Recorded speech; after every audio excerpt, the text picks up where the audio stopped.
হাই friends, মই আয়ুষ ৰং চেনেলত সম্প্ৰচাৰিত হৈ থকা পতিতৰা ধাৰাবাহিকখনৰ আজিৰ খণ্ডটো চাবলৈ বহুত বেছি ভাল লাগিব। কিয়নো যোৱাটো খণ্ডত অনুৰ ওচৰলৈ বিন্দু গৈছিল আৰু অনুৱে মই চাকৰিটো এৰিলে ভাল হ'ব জানো বুলি বিন্দুক কৈছিল। আৰু তেতিয়া বিন্দুৱে চাকৰিটো এৰিলে ক'ত ভাল হ'ব, চাকৰিটো তুমি ইয়াৰ পৰা কৰি থাকিব পাৰিবা।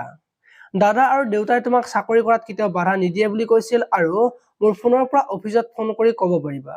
আৰু ঘৰতো এবাৰ ক'ব পাৰিবা, নহ'লে ঘৰত চিন্তা কৰি থাকিব বুলি কোৱাত অনুই প্ৰজ্ঞাৰ ফোনত ফোন কৰাত প্ৰজ্ঞাৰ ফোনটো ৰিচিভ নকৰা দেখিবলৈ পাইছিল।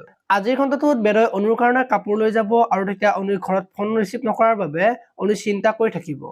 আৰু তেতিয়া বেদই কি চিন্তা কৰি আছা বুলি অনুক সুধিব আৰু তেতিয়া অনুই ঘৰত কিবা সমস্যা হৈছে নেকি দুবাৰকে ফোন কৰিলো, এবাৰ ৰিচিভ নকৰিলে। পাৰিলে এবাৰ ঘৰলৈ যাব লাগিছিল, মাৰ চাগে মোৰ ওপৰত খং উঠি আছে বুলি বেদক কোৱা দেখিবলৈ পাব। ইফালে আকৌ বিন্দুৱে যি দেউতাকৰ ওচৰত যাব আৰু তই ইমান কিয় খং কৰি আছা, তই এনেকে খং কৰি থাকিলে দাদাৰ জানো ভাল লাগিব। অনুবাই দিয়া চাহু নাখালা বুলি দেউতাকক ক'ব আৰু তেতিয়া দেউতাকে মোৰ কথা এবাৰো নাৰাখিলে।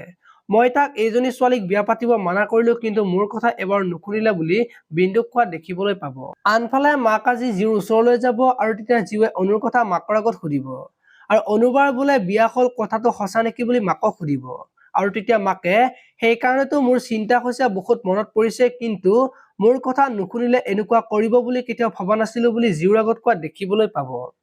আপোনালোকে পতিতৰা ধাৰাবাহিকখন চাই কেনেকুৱা পায় কমেন্ট কৰি জনাব।